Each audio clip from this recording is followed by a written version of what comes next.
सी video lectures में आपका स्वागत है।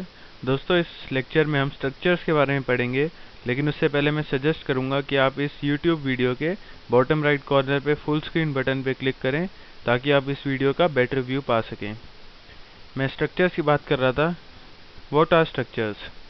स्ट्रक्चर्स हमारे जो होते हैं उसके अंदर हम वेरिएबल स्टोर करते हैं और उनका डेटा टाइप सेम भी हो सकता है और अलग भी हो सकता है।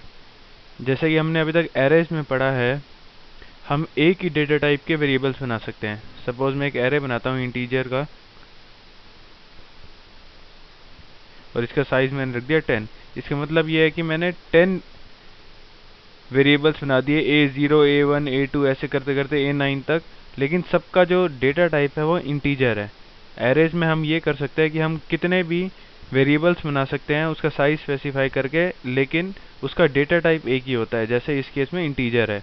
अगर हमें दो डेटा टाइप चाहिए, फ्लोट और इंट, तो हमें अलग अलग एरे बनाने पड़ेंगे। लेकिन स्ट्रक्चर्स में दोस्तों क्या होता है, हम अलग अलग डेटा टाइप के वेरिएबल्स बना सकते हैं।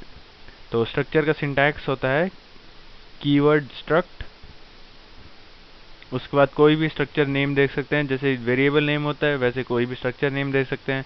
सपोज मैं दे देता हूँ बुक, और इसके अंदर मैं कोई भी वेरिएबल डाल सकता हूँ। एरे में हम एक ही वेरिएबल डाल सकते हैं, मतलब एक ही डेटा टाइप के डाल सकते हैं। इसमें मैं कोई भी डेटा टाइप के डाल सकता हूँ।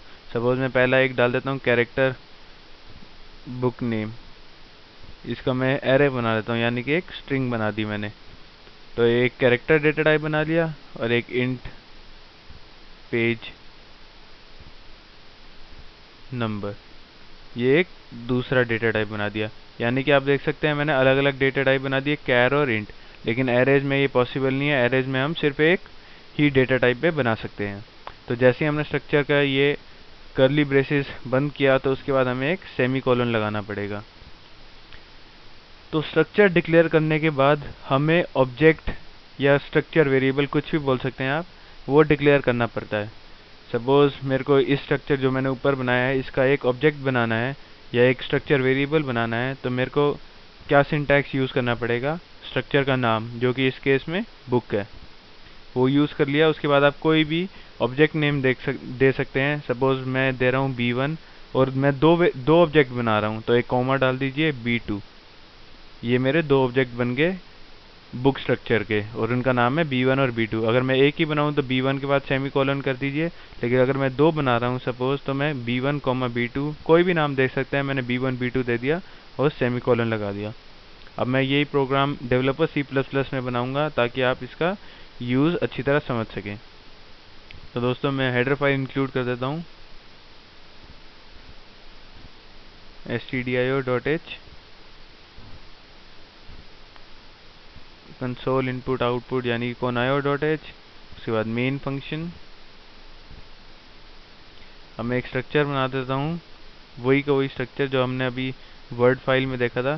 स्ट्रक्चर बुक, स्ट्रक्ट कीवर्ड, उसके बाद बुक। अब इसमें मैं लिख देता हूँ कैरेक्टर बुक नेम और 25 साइज दे देता हूँ। यानी कि मैंने एक कैरेक्टर का एरे, जिसको हम स्ट्रिंग भी बोलते हैं, वो बनाया है और इसका साइज मैंने 25 कर दिया है। अब मैं एक इंट पेज नंबर भी कर देता हूँ। एक वेरिएबल मैंने ये बना दिया। अब मेरे को ऑब्जेक्ट्स बनाने, क्योंकि हमें पता है जब स्ट्रक्चर बना चुके हैं हम तो उसके बाद ऑब्जेक्ट बनाना होता है। पहले मैं सेमीकोलन यहाँ लगा दूँ। अब मैं एक ऑब्जेक्ट दो ऑब्जेक्ट बना देता हूँ इस स्ट्रक्चर के। तो स्ट्रक्चर का नाम, फिर स्पेस, फिर ऑब्जेक्ट का नेम, कॉमा, ऑब्जेक्ट का दूसरा नाम और सेमीकोलन। मैंने दो ऑब्जेक्ट बनाए हैं, B1 और B2। अब मैं प्रिंट कर देता हूँ, print F enter book name. ये आउटपुट स्क्रीन पे प्रिंट हो जाएगा, एंटर बुक नेम। तो यूज़र एंटर करेगा बुक नेम, स्कैन एफ, जो भी ये बुक नेम एंटर करेगा उसको हम इस स्ट्रिंग में स्टोर करा देंगे। और इस स्ट्रिंग में स्टोर कैसे कराते हैं, उसके लिए हम एक डॉट ऑपरेटर यूज़ करते हैं। अब जैसे कि मेरे को B1 के जो हमने ऑब्जेक्ट बनाया है B1, उसके बुक नेम के अंदर स्टोर कराना है, तो मैं यूज़ करूँगा B1 डॉट बुक नेम। लेकिन अगर मेरे को B2 ऑब्जेक्ट के बुक नेम के अंदर स्टोर कराना है तो मैं लिखूँगा B2 डॉट जो ऑपरेटर है बुक नेम। यानी कि अगर मैं एक ही ऑब्जेक्ट बनाता तो मेरे को b1 डॉट बुक नेम ही लिखना पड़ता, लेकिन अगर मैंने यहाँ पे 2 ऑब्जेक्ट बना दिए तो मेरे को अलग अलग भी लिख सकता हूँ, जैसे कि b2 डॉट बुक नेम। हम कितने भी ऑब्जेक्ट बना सकते हैं एक स्ट्रक्चर के, और उस ऑब्जेक्ट के साथ डॉट ऑपरेटर लगा के इसके वेरिएबल को हम एक्सेस कर सकते हैं। जैसे कि मैं बुक नेम करूँगा, मैं आपको अभी ये करके दिखाता हूँ। तो हमें पता है कि इनपुट के लिए %s लेते हैं, स्ट्रिंग केस में 2 %s ले लेता हूँ क्योंकि मैं 2 इनपुट करा देता हूँ। 2 बुक के नाम इनपुट करा दूंगा, तो पहला नाम है b1 के अंदर स्टोर कर दूंगा। तो उसके लिए मेरे को क्या लिखना पड़ेगा, ऑब्जेक्ट का नाम डॉट ऑपरेटर यानी कि b1 डॉट, उसके बाद कोई भी जो भी हमने वेरिएबल बनाया यहाँ पे, जैसे कि book name, b1 dot book name, फिर कॉमा, क्योंकि मैं 2 एंटर करा रहा हूँ, 2 बुक्स के नाम एंटर करा रहा हूँ, तो b2 डॉट बुक नेम, क्योंकि यहाँ मैंने 2 बुक के एंटर कराए हैं, 2 बार %s लिखा है, वैसे ही b1 dot book name, b2 dot book name. तो जो भी हम पहला नाम एंटर कराएंगे वो b1 ऑब्जेक्ट के बुक नेम के अंदर स्टोर हो जाएगा, जो भी हम दूसरे बुक का नाम डालेंगे वो b2 ऑब्जेक्ट के बुक नेम के अंदर स्टोर हो जाएगा। तो यहाँ पे हमने बुक नेम एंटर करा दिया। अब मैं दोबारा प्रिंट कर देता हूँ, printf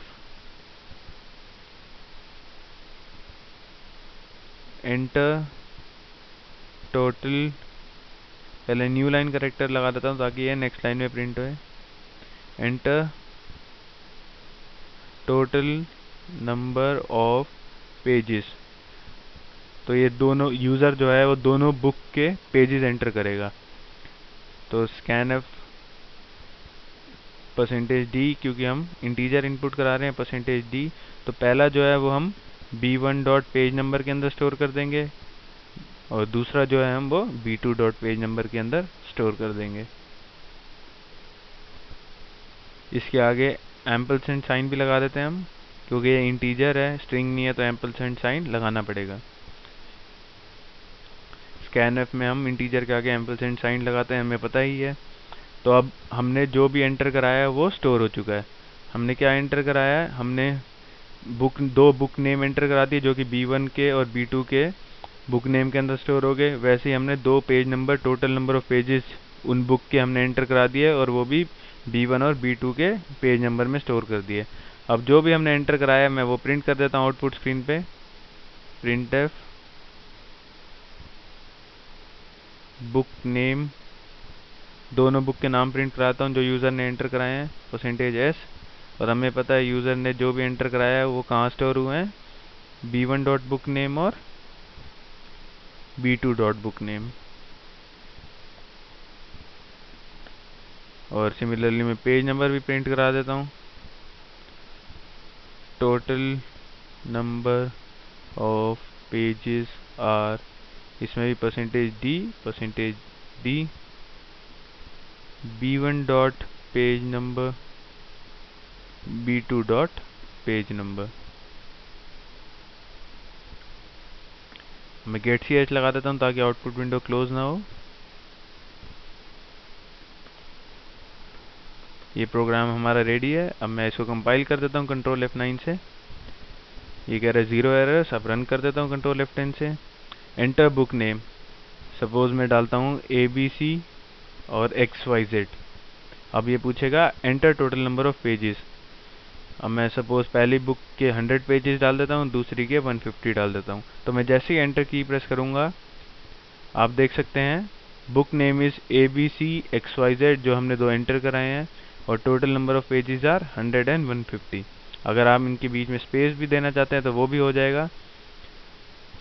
तो दोस्तों मैं उम्मीद करता हूँ आपको स्ट्रक्चर समझ आ गए होंगे। बस एक स्ट्रक्ट कीवर्ड ले लीजिए और उसके आगे कोई भी नाम दे दीजिए, अंदर वेरिएबल्स बना दीजिए, फिर उसके बाद ऑब्जेक्ट डिक्लेयर कर दीजिए, फिर डॉट ऑपरेटर्स और ऑब्जेक्ट नेम जैसे b1 और b2, उसके बाद डॉट ऑपरेटर लगा दीजिए और कोई भी वेरिएबल एक्सेस कर लीजिए, उसमें स्टोर कर दीजिए, और फिर प्रिंट भी कर सकते हैं आप सिमिलर मेथड से। सपोज मैंने पहले b1 डॉट बुक नेम के अंदर को स्टोर करा दिया, तो मैं प्रिंट भी b1 डॉट बुक नेम अगर मैं प्रिंट कराऊंगा तो जो हमने स्टोर कराया है वो प्रिंट हो जाएगा। तो दोस्तों आप ये वीडियो मेरा हाई डेफिनेशन में भी डाउनलोड कर सकते हैं मेरी वेबसाइट sites.google.com/site/pl lectures। मैं रिपीट कर देता हूँ sites.google.com/site/pl lectures। तो दोस्तों आज के लिए इतना ही। अगले लेक्चर में हम फाइल हैंडलिंग के बारे में पढ़ेंगे। So till next lecture, good bye, take care.